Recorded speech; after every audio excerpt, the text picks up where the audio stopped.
is the height of the soliton, and also it is related to the speed of soliton. If it actually is bigger, then the speed of traveling is faster. So in particular, so you can also see from this formula that all solitons travel to the right, because this is positive, no matter which edge you choose. So all solitons travel to the right. Tall solitons are thinner and travel faster, and dispersive waves, on the other hand, travel to the left. So dispersive waves are the linear objects, and they somehow travel to the left. So this is a very interesting feature of the equation, that you have this automatic splitting between the nonlinear objects and the linear object. So that the second equation for Q conjecture solid? Explicitly, yes, in 1D. In 1D. Yeah, it's this is in 1D, so you can solve it. And how special are these traveling waves? I mean, are they? They don't require do they require integrability? No, the existence of this type of solution do not require. It's quite a general feature. Yeah.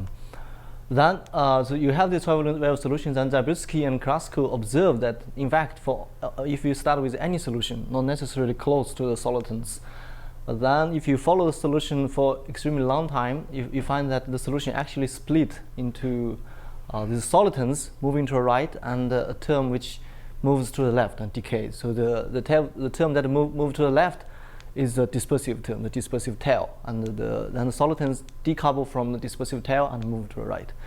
So this phenomenon was studied further by Gardner, Green, Krasko, and Muir, and then later on it was rigorously proved by Eckholz and Schroer using the inverse scattering method.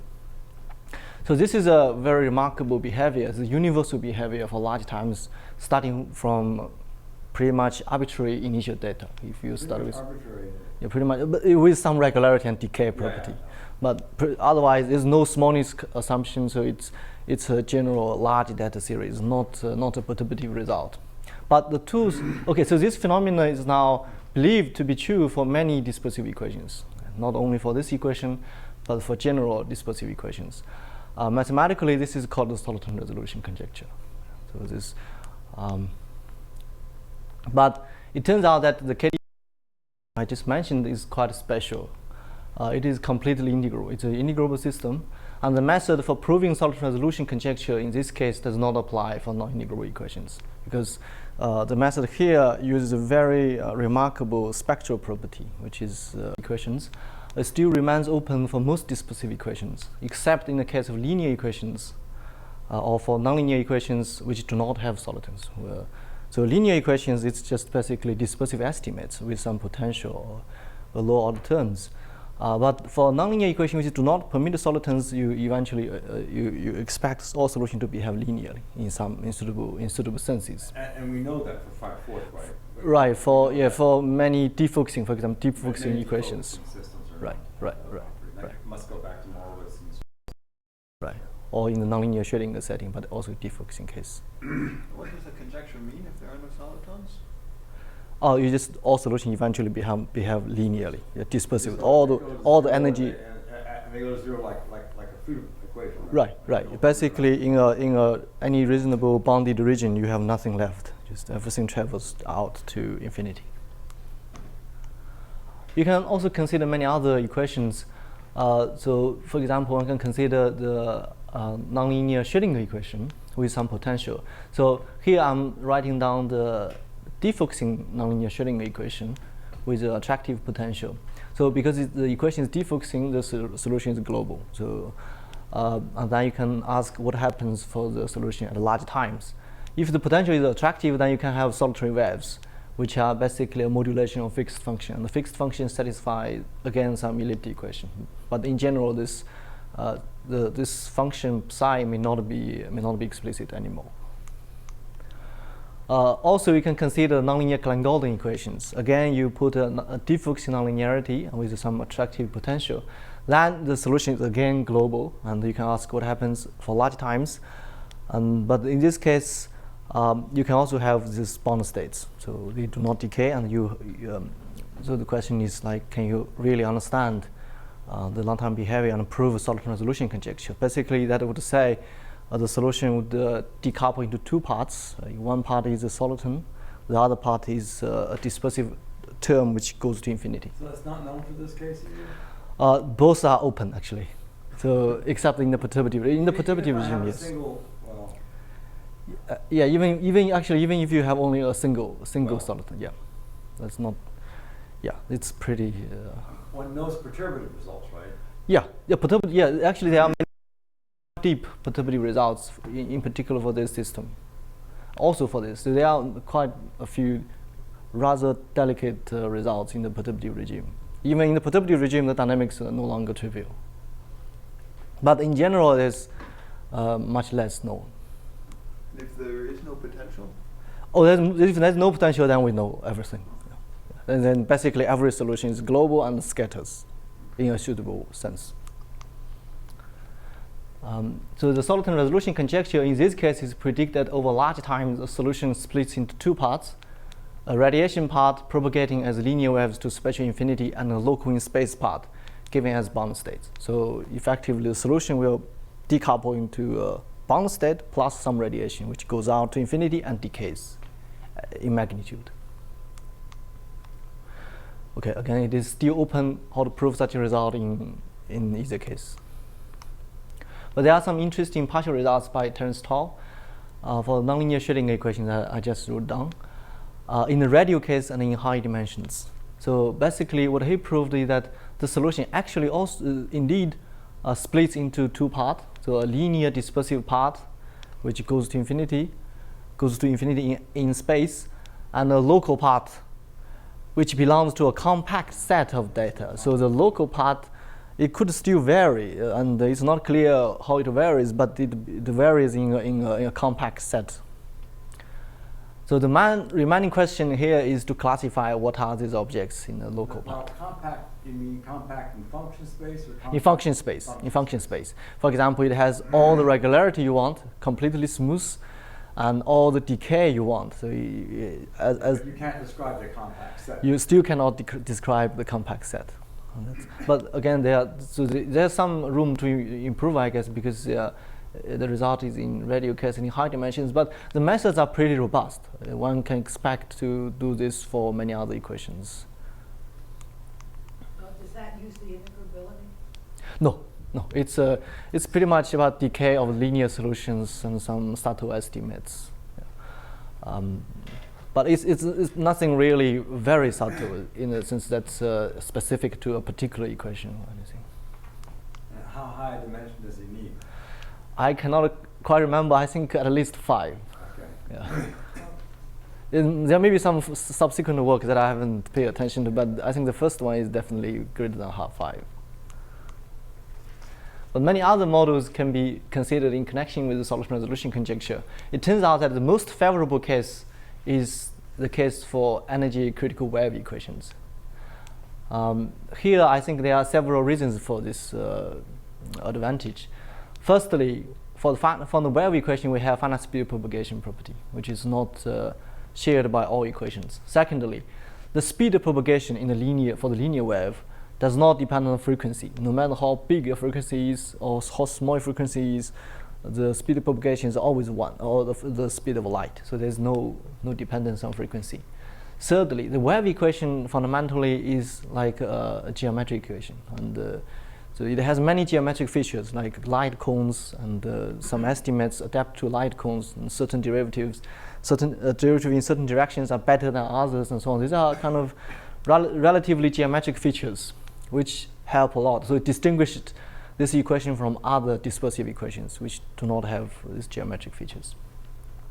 In recent years, there's a fundamental new property of linear wave equations has been found firstly and actually mostly by Thomas Dricard, Carlos Koenig, and Frank Mell, and then later on extended by others, which has had an enormous impact on the understanding of long-time dynamics of the wave equations.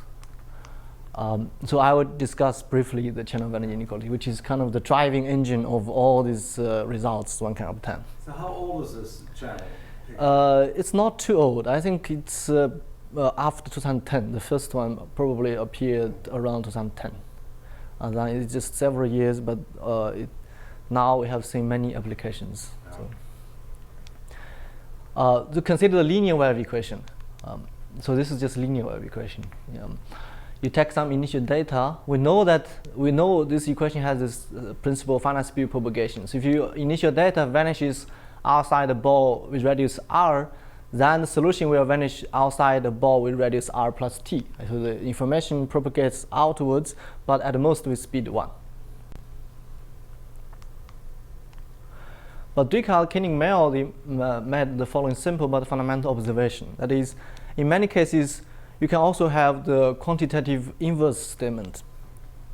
So what happens is if you measure the energy of the solution, so again this is a linear solution, outside of a light cone, okay, outside a ball which increase in radius, which with speed 1. So the region at which you measure the energy is shrinking with speed 1. Okay, so this is a decreasing function by finite speed propagation. So this is a decreasing function. But it turns out that although it's decreasing function in time, it can in many cases be bounded from below by the initial energy outside the ball. So this is true either for all positive times or all negative times. So you have to distinguish the positive times or negative times depending on either the wave is in the initial data is outgoing or incoming. If it is outgoing, then it can only be true for positive times. If it is incoming, then it can only be true for negative times. So what does outgoing and incoming mean in this equation? I mean, so if it's outgoing, then so you already go out. But if you look backwards, then it become incoming. So but if okay, so that's just forward time. Right, just forward in time. Yeah. Right. Okay. Right. So basically it means that there is the space of initial data that is split into two subspaces. One of them is outgoing, the other one Right. is Right. You can do that. Yes. which are kind of probably orthogonal in certain. Right. Right. Okay. So this is this. No, I want to make sure I understand this outgoing stuff. So if I just say I take, so what is the statement here? So it says that the energy outside the light cone will be essentially the same as the energy if I just push back, right? Right. So we should understand this in the context of finite speed propagation, because finite speed propagation tells you that the speed moves out. The energy could move out, but can't go outside. But it could move out with speed only at most equal to 1, right? But then this tells you that actually it indeed moves out with speed 1, because otherwise it will fall inside the ball. This ball is expanding with speed 1. So if the energy moves out with speed less than 1, anyhow, just even slightly less than 1, it will fall inside the ball instead of outside the ball. So this effectively tells you. You're saying it really. So that you're saying if I wait long enough that for any initial data that it will live very near the light cone. Yeah. Actually, that's Maybe where. just draw a picture. So Right. Maybe I just draw a picture here. I just want to make sure I have this. You've explained this to me a couple times, but that's really, So basically, suppose we have some initial data here. yeah. Then this inequality tells us that, okay, so you take this cone. Suppose our waves are outgoing, so you have positive time. Okay. The energy, then you measure the energy outside the cone. There is no energy outside the cone, is there? Oh, initially, I see. you have to allow it to have some energy outside. Okay, so you're slightly Yeah. inside. Within the support. Okay. So the energy can only be inside this cone, right? Because by finite speed right. propagation. Yes. But this channel of energy inequality tells you that actually there will be some energy inside, just in between. Right, will always be some portion of the energy But it in doesn't between. mean that most of it or anything like that. No, in general, maybe the coefficient could be, say, a half, or a fourth. So, yeah. So this is called the channel of energy because the energy are in the channel. It is in this channel. So it just says that you always have energy near the. It tells you that you always have energy near the light cone. Not only near, but actually outside of a cone. This is actually very crucial that you're outside the cone. Okay, but I mean, if I look at the support, strict. Okay. Right. I understand. I think I understand the picture. Right. But you've drawn the light cone so that it comes inside the support of the. Right. So it's actually because we know that in general the energy will be supported in a neighborhood of the cone, right? But it's very crucial that actually a portion of energy is strictly outside. So because that tells you this is true for all times. So we will see why this is so important. But basically, I can believe it's important, but I just want to make sure. Oops. I still want to make sure I understand it. I think So it is. outside that, Yep. so that wiggly area on the line, that's the support of the initial condition. Is that true or not? Right. This is where initial condition is. If I go to the edge of that and I draw my light cone, There is no energy. Nothing else. Right. There, Right. If I come inside a little bit, that's what you've done here, right? Right. Oops. It's not. Maybe I think I just stayed here for too long. Is this the one? No, but Just unplug it and plug it in. make sure I understand this.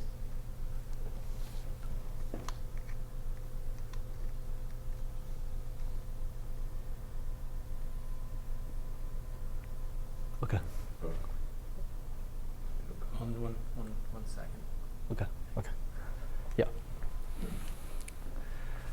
So basically, it tells us that some portion of energy will travel with speed exactly equal to 1, and this kind of the energy is transported, almost like transported straightforwardly to infinity with speed 1. This is just for the linear one right now. This is for linear one, right?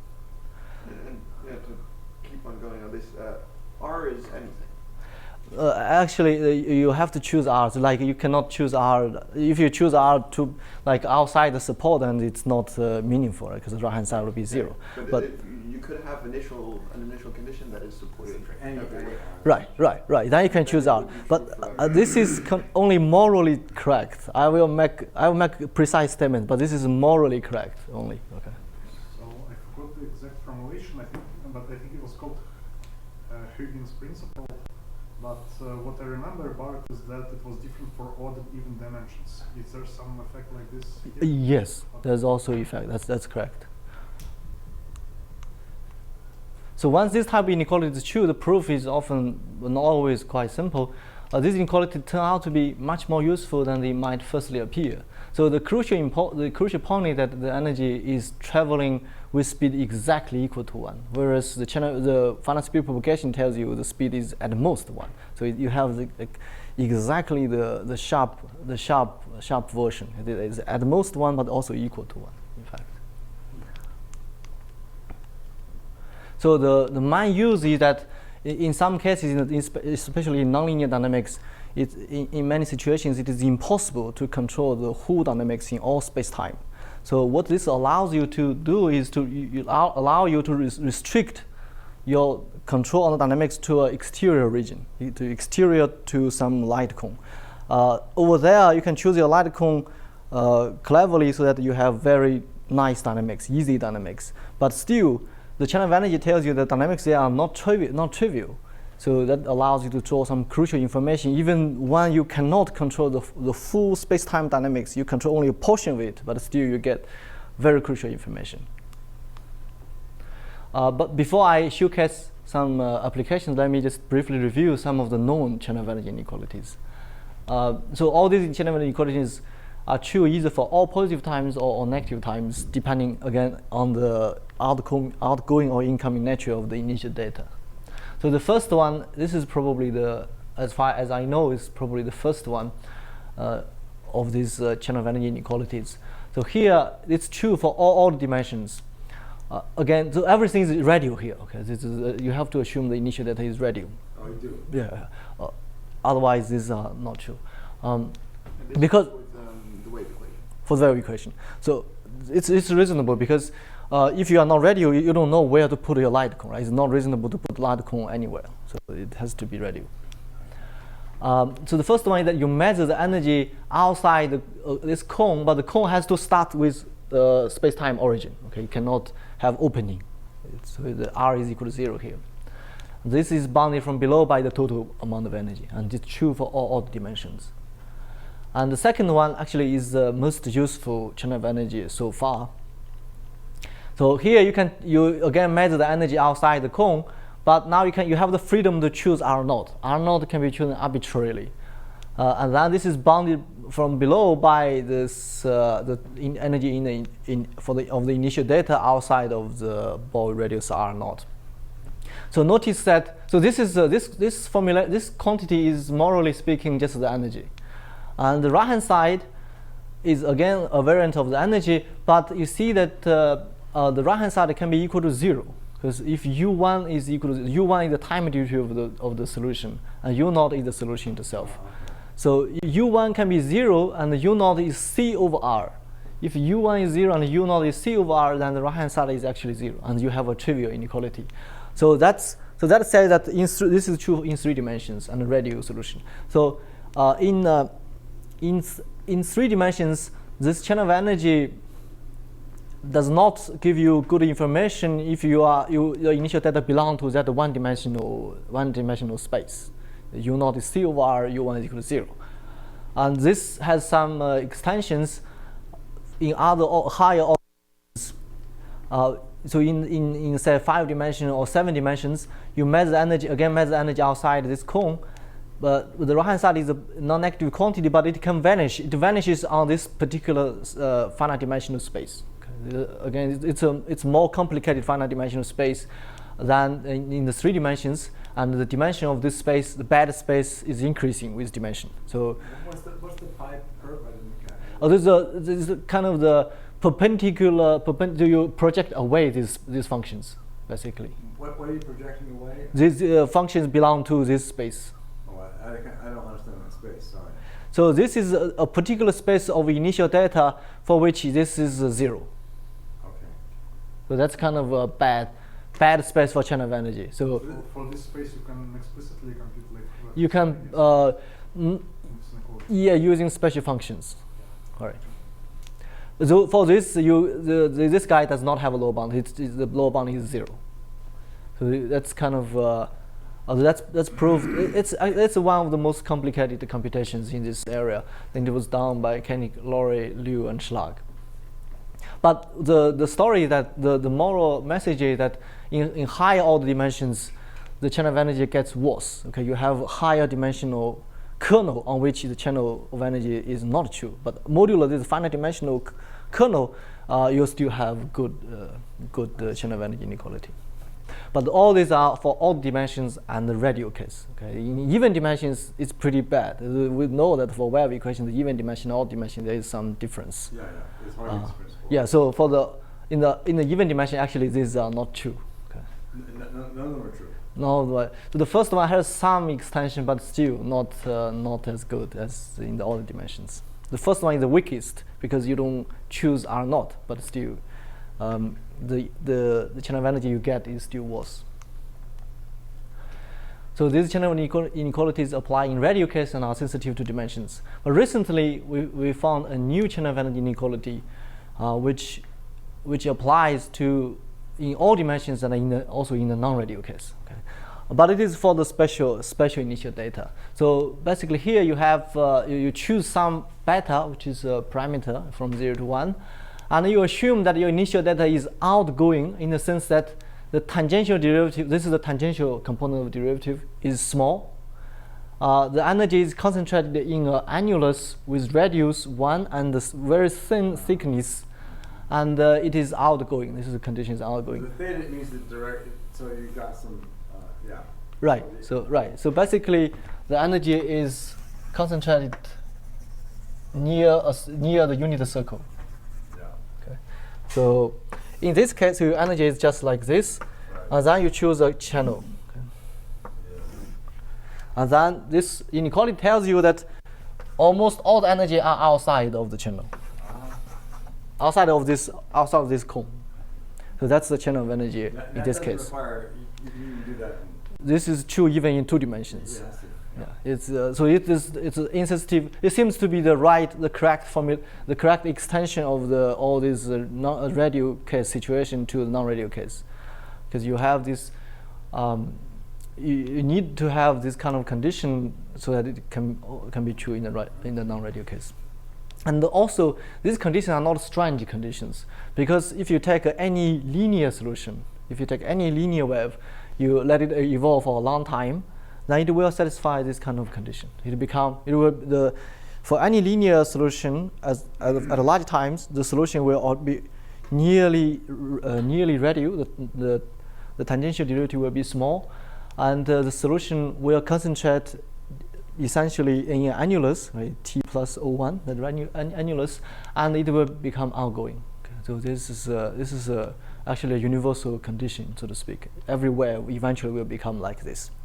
But also it turns out that in the energy critical case, even when you have solitons in the non-radial case, the radiated part will still satisfy such a condition. So that kind of provides the foundation of application even in non-linear problems. So even when you have solitons, so away from the solitons, so you have radiated waves. Radiated waves are essentially like linear waves, and they satisfy these conditions. So that's. So how do you prove these things? I mean, are these all proved by basically iteration by parts, or that kind of thing, or what? Essentially, that is how it's proved. Maybe with the exception of this one, where you have to have some very sophisticated calculations. But in the 3 dimensions, it's particularly easy, because in 3 dimensional, if you have a radial solution, then R times the solution U will be a solution to 1-dimensional wave equation. For 1-dimensional wave equation, you can write down the solution, and the solution is just 2 parts, one moving to the right and one moving to the left, and then you can read off this formula from that. So you can really reduce it to 1 dimension then? Right, in 3 dimensions. In 3 dimensions. Right. But for the radial case. For radial case. The non-radial case, it's not trivial. Okay, we spent some time, but once you figure it out, it's very simple. You just calculate some basically some virial type identities. What's that? So virial type identity, just basically, right, there's no sophisticated calculations. You just calculate the derivative of a certain quantity, like ut times x dot gradient u, and you integrate in x and you take derivative in time, and then you. So you just have to find the right. You have to find the right object, but once you find it, it's very simple. Those are like very important things. Okay. If you just present this kind of inequality, doesn't seem to be very impressive, because they're just linear properties. Although they are kind of fundamental in the sense that they are new properties for the linear wave equations, but if there's no application, it seems to be. But the point is, you can do the same thing in nonlinear. Right. And you don't care what the nonlinearity is. Right. So local. I'll just showcase some applications. I think the easiest to explain is in the case when you have a defocusing nonlinearity and a potential. Okay, here you will have some non-trivial dynamics, and in fact, in order to understand dynamics, it seems that the chain of energy type inequalities are the only two that could be effective. Okay. So let's consider this equation. So defocusing energy critical wave equation with a potential. You have this defocusing nonlinearity and the potential term. So the potential is.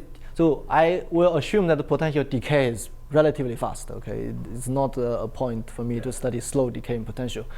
So it decays relatively fast, and it's smooth. Okay, I don't consider rough potentials.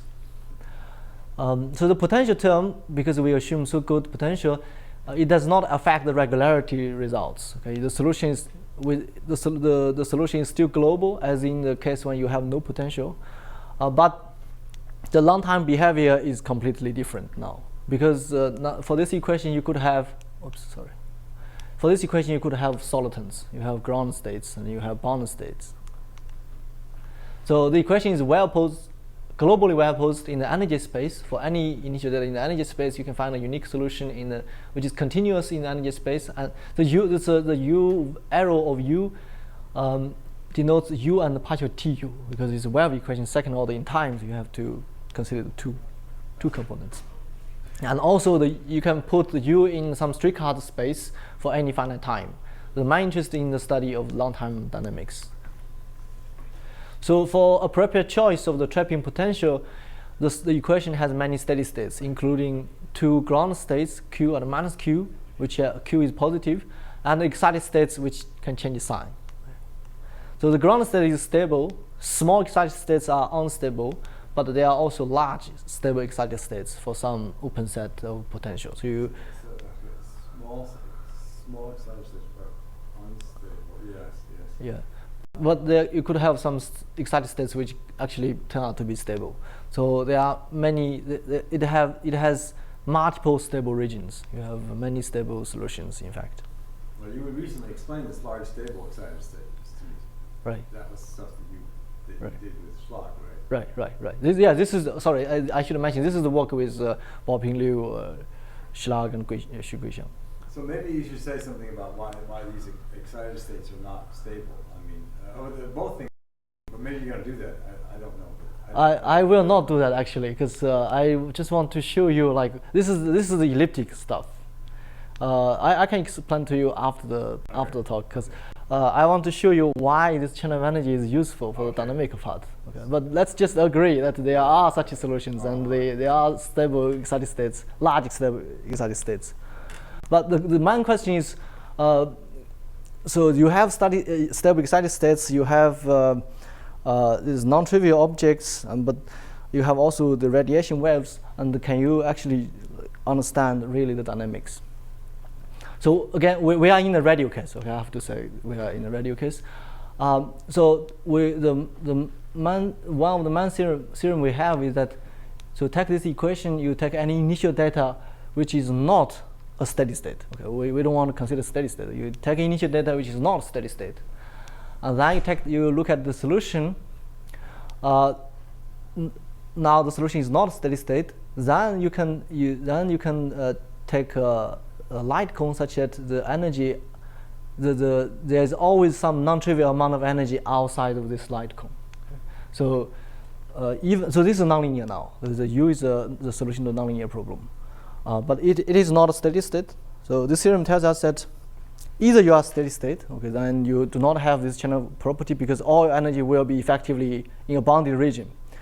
But if you are not steady state, then you will satisfy the channel property. So that means a portion of energy will actually travel with speed 1 to infinity. So this is kind of a very physical statement because it tells you if your solution is not a steady state for this equation, then it must it must have some radiation. So this is kind of we would like to establish this for many other equations that I think I discussed with you at some point, that time oscillations, the change in shape will lead to radiation. So that's the statement that we want to prove. But in this case, in the radial case for the energy critical wave with potential, we can indeed prove this is true. Can you repeat what is special about this equation that makes this work? Why doesn't this work for other? Because in this equation we have channel of energy property. I will explain how you can prove such a result. Oh, so as long as you have this property is very crucial in this. But that's true for the wave equation. Yeah, it's only true for the wave equation. And if you add any defocusing nonlinearity, will this still? This is okay. This is nonlinear. Right? We have nonlinearity for this problem. Right. Nonlinearity, but you also have potential. So. Right. But is it important what the nonlinearity is? Okay, I think even for other powers it might still work, but there are regularity problem in that if you take U5 to U7, actually we don't know if the solution could blow up. That's a major. What about U3? U3 is a little, I think it has to be a little about 3, because U3, even in the even for the steady state, the decay may be a problem. But the U4 or between 4 or 5, I think one could have a chance.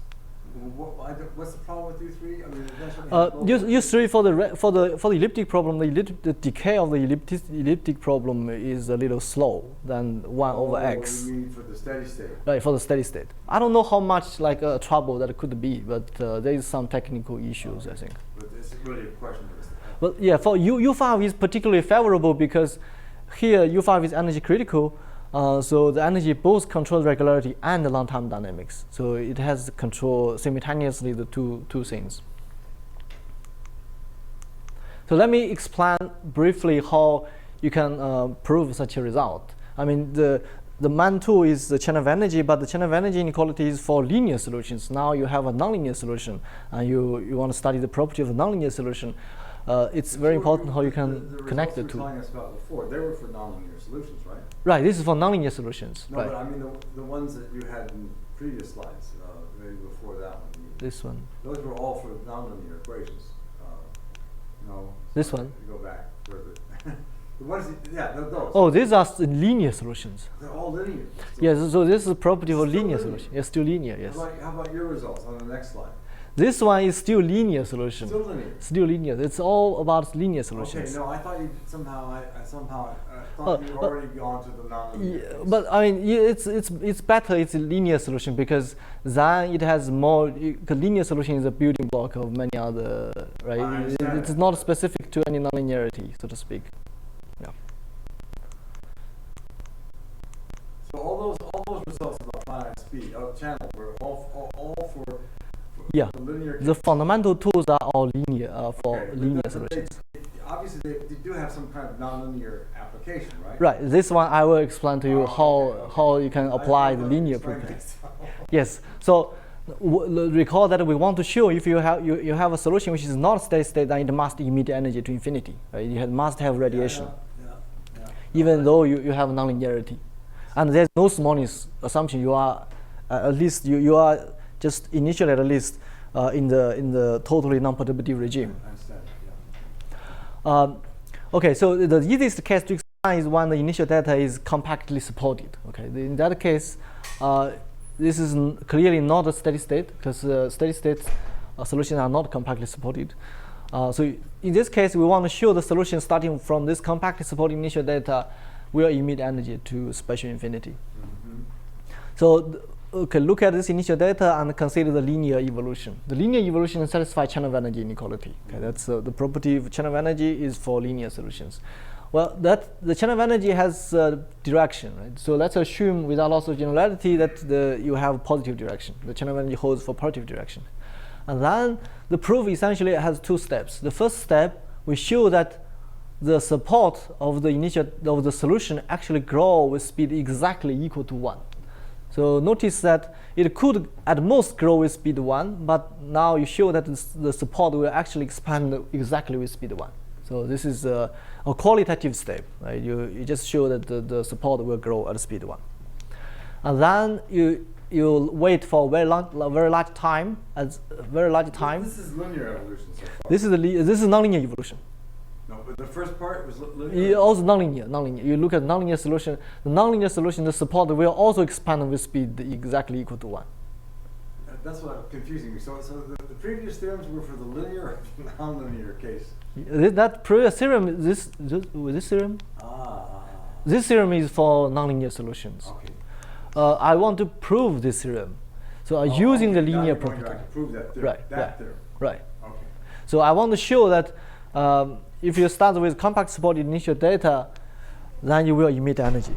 The solution, the nonlinear solution, will emit energy.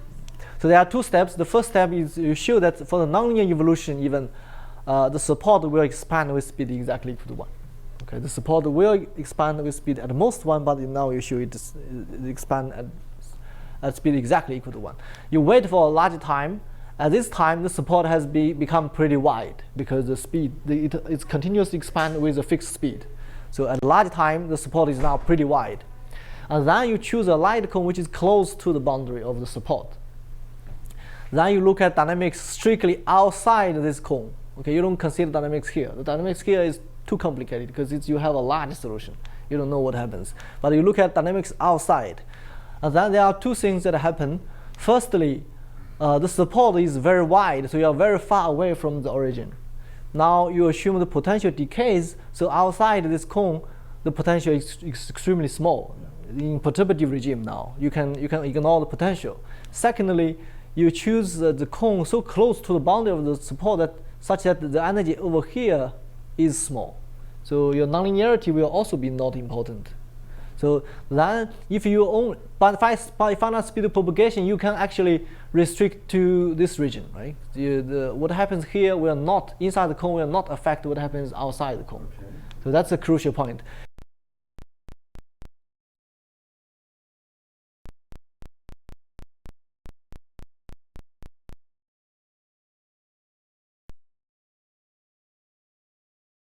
Because you have small energy and the potential is also small because the potential is now, it decays and this is far. So here the nonlinear evolution is essentially linear evolution. Okay. So nonlinear evolution is almost exactly equal to the linear evolution. And in linear evolution, you know there is energy traveling with speed 1 to infinity. Therefore, for nonlinear solution, you will also have the same property, and that finishes the proof.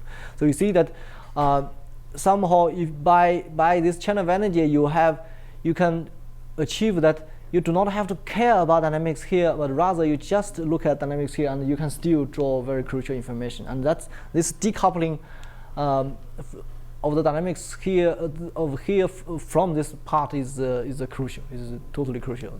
That's why you cannot use, say, Huygens principle, where you know energy is near the boundary. That's not good enough. You have to strictly restrict to outside. So that basically finishes the proof. That kind of connect.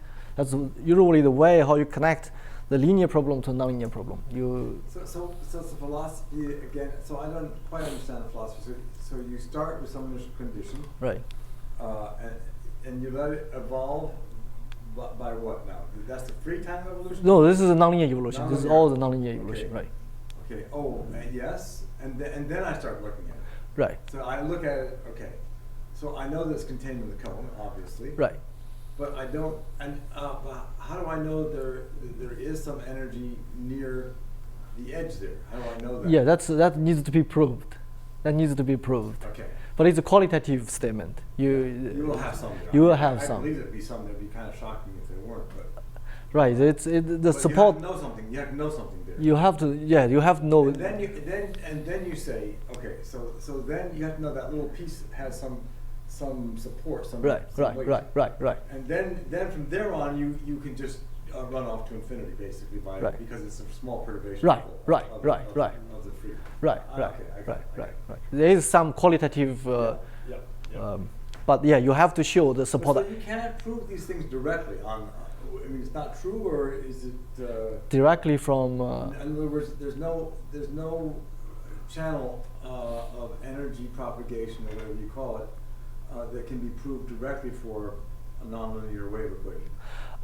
It would be great if one can do that, especially say for the wave map model. If I have time, I will talk about that. But we don't know a method to do that. We don't know. So there's no integration by parts that will do that. Actually, yeah, that's a good idea, because if that works, especially in the wave map case, it will save maybe at least 100 pages of very tough mathematics in that problem. So all right. But unfortunately, I thought about it for maybe 2 months, but I haven't figured out. It's a natural thing to try. Right? Yeah. So using this important fact, you can show that for any solution to a nonlinear problem with the diffusion energy critical wave equation with the potential, any solution will decouple into 2 parts. So you have a linear radiation going to infinity, and in the boundary region you have a steady state. So that's exactly just verifies the Soliton resolution conjecture in this particular case. So the particular case is what again? I have a quintic nonlinearity, right? Right. And then I have a potential. Right. And then you can establish the Soliton. And the right. radial has to be radial. Right. It has to be radial. Right. Yeah, and then you can then the Soliton. Right. You know everything. Right. So also not only that you can prove this result, but also that you prove this result with an extremely physical argument that if you are not a steady state, you will radiate energy. And if you are still not a steady state, you still radiate energy. You radiate all the energy unless you settle down to a steady state. So none of this can be done, I suppose, for something like. It's unfortunately, yeah, right. For the Schrödinger, it's totally out of reach at this moment. Well, Schrödinger's got. If one can do this for Schrödinger, you don't have finite propagation speed, so you're already in trouble. Right, but still, like the general feeling that if you are not a bound state, you cannot radiate energy. That seems to be a valid statement, although it's not clear how to prove such a. You got more tools in the. Yeah, this is a rather special tool, but it allows you to do something quite remarkable. In fact, not only this, we can understand the dynamics, the global dynamics, even better. Again, in the radial case. So basically, we know that all solutions will scatter to one of the steady states. But now you take a steady state, and you denote the set of all initial data for which the solution scatter to this particular steady state. So you have several steady states. You know that these guys form the global attractors. Yeah, And then it's got to be a fairly big set, right? right, you pick a steady state and you consider all the initial data for which the solution is scattered to this steady state. So there are two cases. So firstly, if the steady state is spectrally stable, Okay. then the set is open set. Okay, it's an open. If it's stable, then it attracts open set of initial data. What does spectrally stable mean? Just linearized operator has Linearized. no negative eigenvalues. So here, there's another case when the linearized operator has n negative eigenvalues. Yeah. I have to remark that a technical point that by choice of potential, we have to assume potential belongs to some generic set, so that you rule out the possibility that this guy has zero eigenvalue or zero resonance. We rule it out by choosing generic potentials, and that can be rigorously established. Yeah, that's kind of a headache. In this case, if the linearized operator has n negative eigenvalue, so it's unstable, then this set is actually a connected C1 manifold of codimension n. So this attracts a finite codimensional manifold of solution. So basically, your total energy space in the radial case, your energy space splits into several open sets and several finite codimensional manifold, and each manifold will converge to one particular different unstable steady state, and the open sets converge to the stable steady states. So this again, the crucial tool is still the channel of energy, but I like to briefly explain how you can do such a thing, because there are some interesting physical processes going on in this problem. So we want to show that the set is a manifold. So you take any initial data capital U0 and capital U1. Okay, you consider the solution capital U. Suppose this solution actually is scattered to the steady state phi. Okay? So in particular, this initial data belongs to the set. The set is a collection of all initial data for which the solution is scattered to this steady state phi. So then you choose one from the set. Okay. Then first step is that you construct this local piece of manifold. So on this manifold, you have this property that you start from the manifold, the solution will stay close to this solution for all times. Okay. If you start on the manifold, then the two solutions will stay. So this this is a purple solution, I guess. The purple solution and the black solution, they stay close for all times, and they scatter to the same thing. But if you start off the manifold, then they will stay close for a long time because they initially start close, but then you will branch off to by a fixed, at least some lower bound of distance. So this is called a local center stable manifold. But there is a difference between this one construction and the usual construction of center stable manifold in that this is the center stable manifold not around the steady state. Rather, it's around any initial data for which the solution is scattered to this unstable steady state. So in particular, this is may not be a graph. It's just some piece of manifold. But that's kind of so. Now we want so this piece of manifold belongs to the set, because if you start on this manifold, then the solution will scatter to the steady state phi. So this piece of manifold belongs to the set already. Now you want to show that the set has this manifold structure. So then a moment of reflection shows that what we have to show is that of the manifold, nothing belongs to the set. Right? So you want to show your big set is a manifold, and locally you already constructed a local manifold which belongs to a set, and then if you really want to show the big set is actually a manifold, then you have to show, for example, this point does not belong to the set. So that is, we have to show this solution, this red solution, does not scatter to phi. Okay. But that's not a perturbative. Statement anymore, because after the exit, after these two separate, you don't know what the solution will do. There is a global. You have to have a global argument, and the global argument goes as follows. So again, we look at the solution capital U, which scatters to phi. So in particular, for large times, capital U will look like phi plus a term which vanishes in the energy space. So capital U will look like this solid line in local region, and the radiation would move into right in the far field. And the little u, which is the red solution here, little u will stay close to capital U for a long time.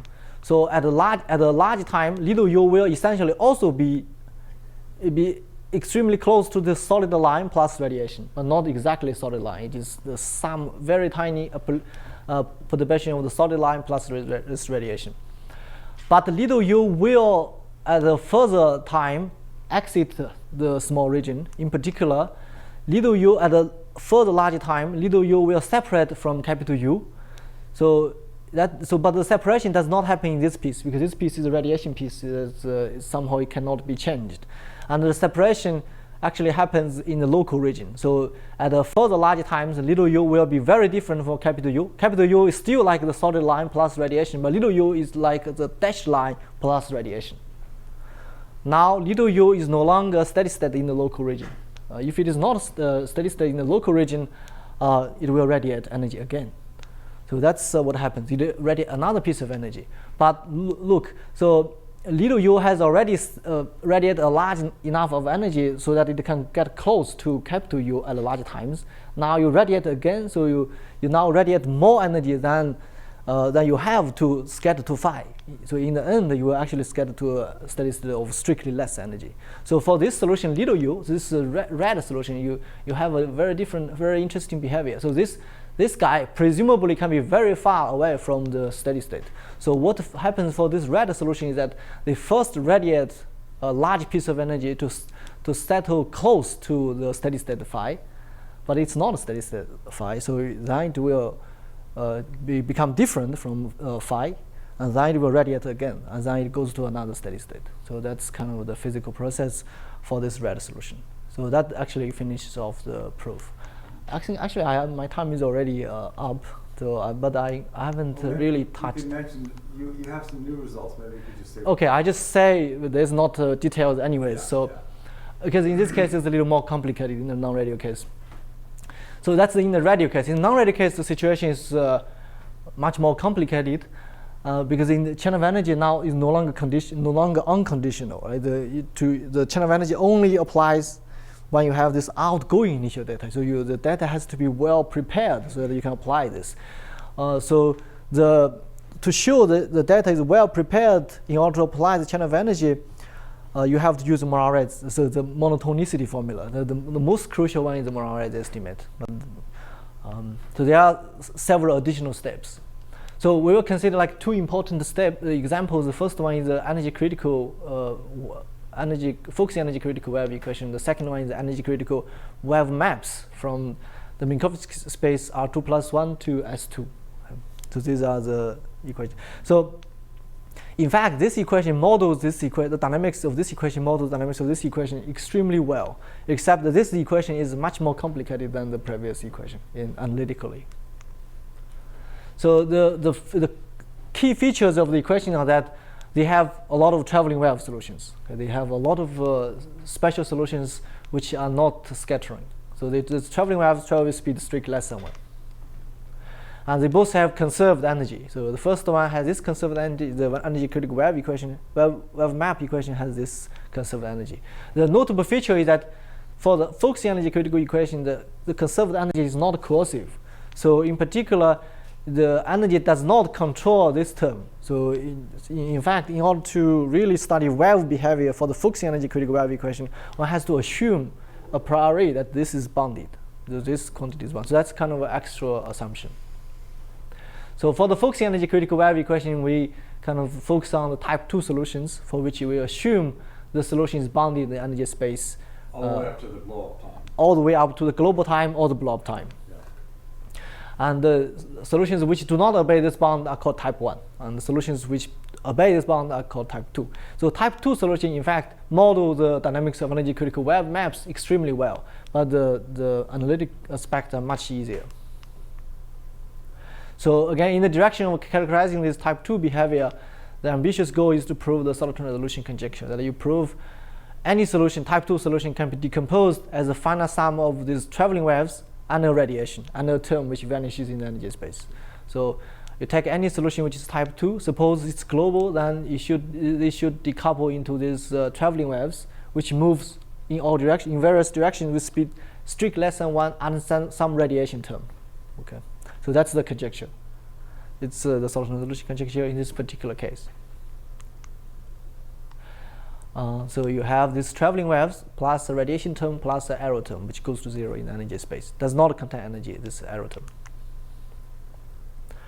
So actually the conjecture was proved by Descartes-Koenig-Meier in 3 dimensions in the radio case, using the channel of energy I just mentioned. So, but in the non-radio case, it's still widely open. But now we have the partial result that basically says, so we don't have time to go over this, but it basically says the conjecture is true if you just take a snapshot of sequence of times. You don't know if it is true for all times, but if you can take a snapshot of a sequence of times for a well-chosen sequence of time, then you have exactly the decomposition that you expect. So in the finite singularity case, Type 2 again. I forgot the types now already. Type 2 means you have a bounded. yes, Yeah. yes, because that ensures that you are not in the ODE situation. Because this focusing with the semi-linear nonlinearity, the bad feature is that in many cases it tend to behave like an ODE. Okay. It does not like necessarily obey the PDE aspects. So you want to rule that out. So I mean, you gain the dynamics is still the same if you consider the energy critical wave maps. But here the main gain you get is that the regularity results are much easier.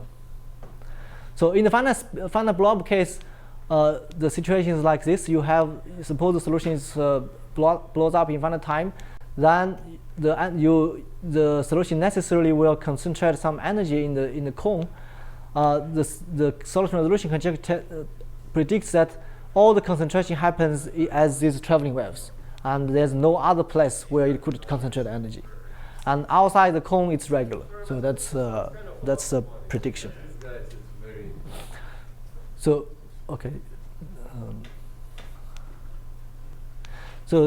I don't think I have time to go through this, but okay, maybe I just what do you say? Words and we'll Oh, okay. go for tea in maybe 5 minutes. Okay. So again, so the key tools are the Moravec estimates and the channel of energy inequalities. So for this type, this is where the geometric feature of the equation comes into play. I think that you can multiply your equation with some well-chosen vector, like vector field, and integration by parts and do some estimates. What do you call that? You call that Muriel, or what do you call that? This particular one is Moravec estimates. Oh, that's not Moravec estimates. So basically, what this inequality tells you is that this integral in x is on average equal to 0. So somehow, so you start with an arbitrary solution. This inequality, I do what? So okay, so you suppose if the integral in x is of order 1 for all times, then this would give you log to power 1.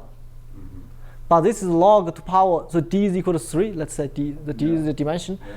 This is log to power which is less than 1. The log is extremely large. Yeah. So that would be a contradiction. So that simple argument tells you that this integral is vanishing on average. But now, this is very, very crucial information because starting from an arbitrary solution, how can you say you can capture like a traveling wave? How do you show that the traveling wave appears? That it appears because you have vanishing of this guy. So the vanishing of this guy gives you a first order equation. Now the solution also satisfies second order wave equation. So you couple the equation together, that gives you the equation for the traveling waves. So this is absolutely crucial in capturing the traveling wave. Without this, nothing can really be done actually. So all of these things you told us about, we need this. Right, you need this one. Okay, and so basically using this type of monotonicity formula, you already can obtain like a pretty good decomposition. So you recall that you want to show all energy are concentrated on the as the traveling waves, but those monotonicity formula already can tell you that the energy are concentrated as traveling wave plus a residual part which concentrates near the boundary. Okay, so somehow that's what this Moravec estimate can tell you. And moreover, it tells you that it cannot really tell you all the energy are 0 here, but it does tell you that if there is energy, it will be incoming. So that's also a product or a consequence of the Moravec estimate. Well, but in fact, but there's no method which can really rule out the concentration of this energy, except this chain of energy argument. The reason is also kind of simple. The reason is that so the monotonicity formula cannot tell you there is no energy, but it does tell you that the energy is kind of dispersive, so that it will not have any influence on the dynamics for extended period of time. So if you only control the evolution of this kind of data for some fixed amount of time, you do not see the effect of this energy, because they are also decoupled. But then the only hope to rule them out is to run the whole solution backwards to zero data and to get some contradiction. But that's not possible because the configuration is extremely complicated. You can have multiple traveling waves, and you have to, this is maybe very close to the blob times, you have to evolve it backwards for extremely long time. And that is kind of practically impossible to control the evolution for such a long time with such large data, large solution. The chain of energy comes in because now the chain of energy tells you that some piece of energy actually travels all the way straight forwardly backwards to initial data. See, you cannot control the global dynamics, but you choose a channel which is very close to the boundary. Therefore, this piece does not actually affect anything that happens over here by finite speed propagation, because this piece travels with speed less than 1, and this guy has fixed distance, and this travels with speed 1, so this will never catch up with this guy. So in particular, you can effectively forget about the influence of these big solutions, big guys in the data, if you only consider what happens in this region. And that allows you to apply this chain of energy for linear waves. Again. Right, again. So you don't have, this guy has no influence in this piece. It's basically a perturbative regime that you can always work in. Right, right. But so you separate the dynamics into two pieces. Here is a truly nonlinear evolution. You don't know what happens. But here it's linear evolution, and that gives you crucial information, because if there's energy, it will be transported backwards straightforwardly to initial data. That implies arbitrarily thin concentration of energy for initial data, which is a contradiction because initial data has a finite energy. And then that kind of basically shows that you cannot have this energy. And this argument has recently been extended to wave maps, I think, for small wave maps. But if we can do it for large wave maps, we will be able to get a kind of alternative proof of large data series for wave maps. But I don't think I have time to explain. Okay. Sorry for going over time. All right. Thank you. Thanks very much.